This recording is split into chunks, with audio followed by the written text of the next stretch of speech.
Well, with regard to the border dispute between Ethiopia and Sudan, uh, I don't call it dispute, even I sometimes dare to call it differences. We have had the differences on the border which we have been intending to settle peacefully. As you know, 1982 demarcation of the border that was made by Guin, General Guin. You remember it. Ethiopia normally has accepted that border because Ethiopia, as a founding member of the African Union or Organization of African Union and the League of Nations, normally respects and observes the charters of these organizations. One of the rules and regulations, one of the charters of the Organization of African Unity is observing the current borders between African countries, respecting them. Otherwise, as you know, most of the borders between these African countries are colonial borders. They were demarcated during the colonial rule. As you know, most of the African countries were under colonies, and the Organization of African Union has stated that African countries should respect those borders. We, because of that spirit, because of our commitment to the African Union or the Organization of African Unity, Ethiopia respects the 1902 border between Ethiopia and Sudan, though she was not part and parcel of that demarcation process, because it was demarcated by General Guin.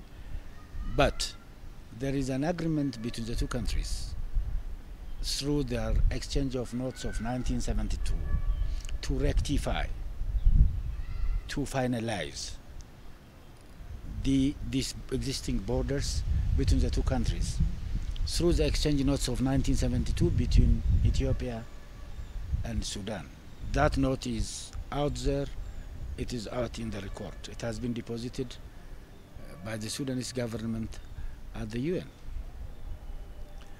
And there were 3 committees that were formed that were holding sessions on the border. These committees were technical committees, high-level political committees, and boundary committees. There were travels back and forth by the experts from Ethiopia and Sudan looking at these places and to rectify this 1902 border on the basis of agricultural lands, on the basis of mountain clusters, and on the basis of the settlements. While we were undertaking this peacefully and in a very civil manner, unfortunately, Sudanese jumped into Ethiopian territory and they have started encroaching on Ethiopian territory. And recently, as you know, they have even giving out statements which alludes to the claims of some territories from Ethiopia. That we consider it to be perhaps either slip of tongue, or otherwise it's quite idiocy. And we don't expect this from the government of the Sudan, because it doesn't represent the interests of the Sudanese and of Ethiopia as well. This is what I want to say with regard to the border dispute between the two countries. Especially the recent statement by the Sudanese side about Ethiopian territory, Benishangul, is either slip of tongue or simply sheer idiocy. Hypocrisy. It doesn't mean anything. I don't know if it's something that has been well thought out. This is what I want to say for the time being.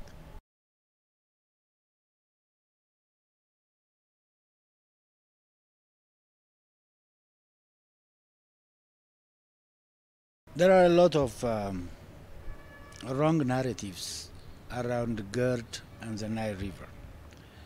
that is that are mainly advanced by the other side. One funny thing is about the source of the Nile itself. As you know, 86% of this water emanates from Ethiopian highlands.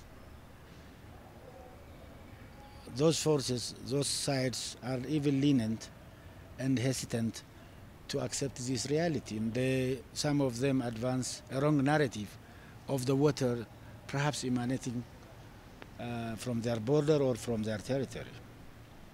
This is one. And another wrong narrative that have been out to mislead the rest of the international community is about Ethiopia's intention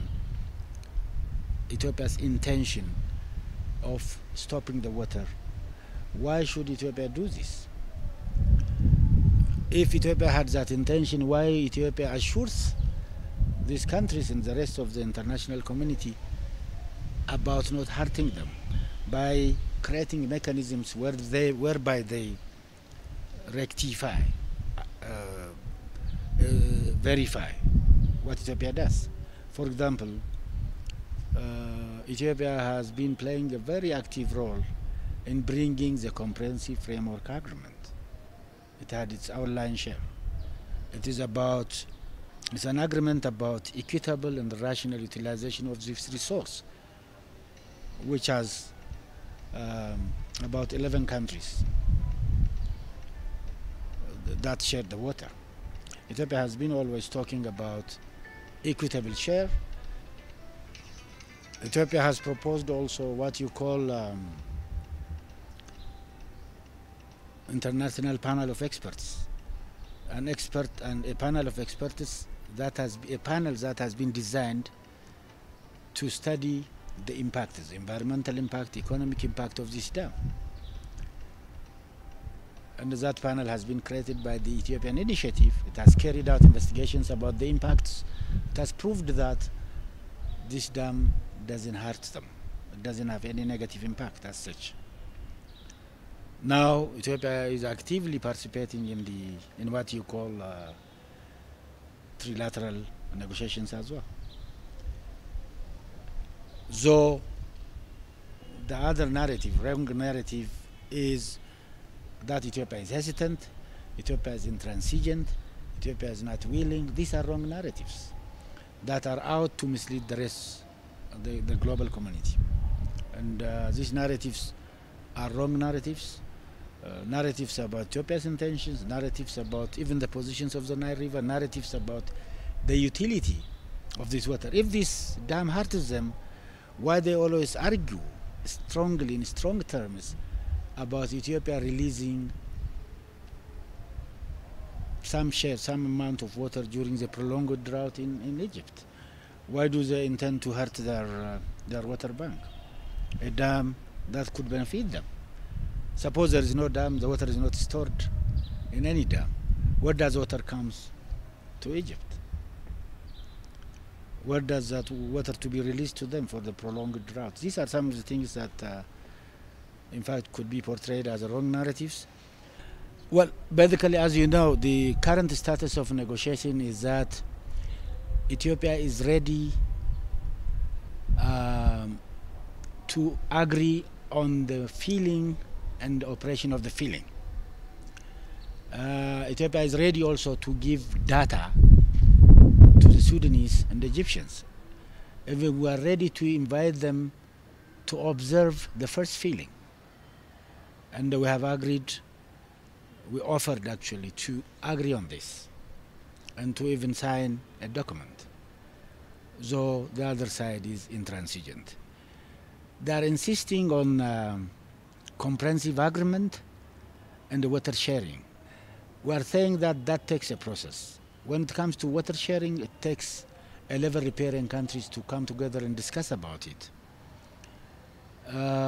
About the comprehensive agreement as well, it takes sometimes, it needs times. Actually, we are not ruling out anything, except that we are telling them, let us agree on the feeling and operation of the feeling, and let us even sign a document on that, sign treaties on that. This is what Ethiopia's position is all about.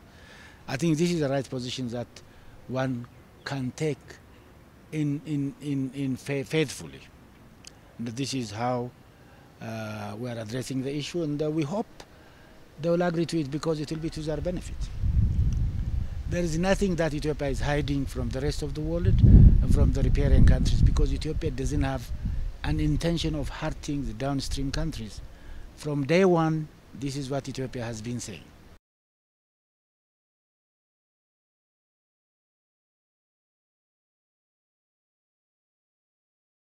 There are several benefits, obvious benefits, that are known to both Sudanese and Egypt from this Ethiopia Renaissance Dam. To begin with the Sudanese, there is a huge flood that normally attacks Sudanese during the rainy season in the highlands of Ethiopia. It has happened only last year. And when you store water in the dam, Sudanese, this water will be regulated. So they will benefit from the dam. It will save them from the huge flood which attacks them on annual basis. They have been admitting it until recently. Ever recently, one of their leaders have been saying, had Ethiopia filled the dam earlier on, that flood attack would not encounter them. This is one. Second, there is sedimentation that is carried out by the river, by the water from Ethiopian highlands. It reduces sedimentation as well. That sedimentation hurts Sudanese dams as well. They will get excess water for their agricultural activities as well. That benefit have been approved by the Tekeze Dam, and this is the second major benefit to the Sudanese as well. The third one is they will get cheap electricity. Not only cheap, but safe, environmentally safe electricity. Electricity that comes from the water is a safe electricity, as you know.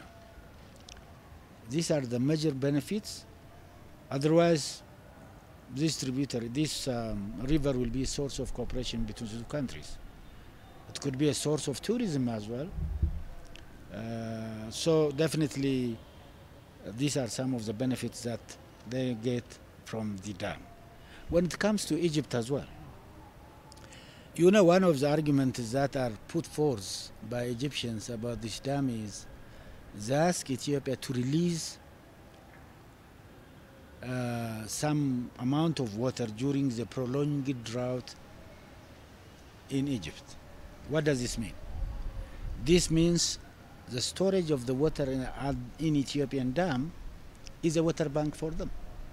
Otherwise, they couldn't have asked for Ethiopia to release a water during the prolonged drought in Cairo, in Egypt. This is a benefit. How on earth you try to sabotage the water bank that you think will store for a water for you and give you a water during your need? It's amazing. It's mysterious. These and other benefits come, and as well through navigations. It could be a source of tourism.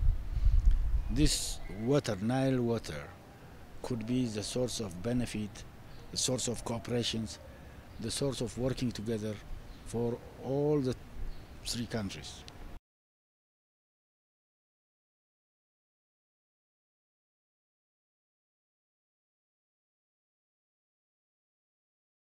Thanks to some countries, they are not willing to take them. These narratives are wrong narratives. Some thanks for some countries that take initiatives to bring us together, to help us understand each other, and to facilitate dialogues among us.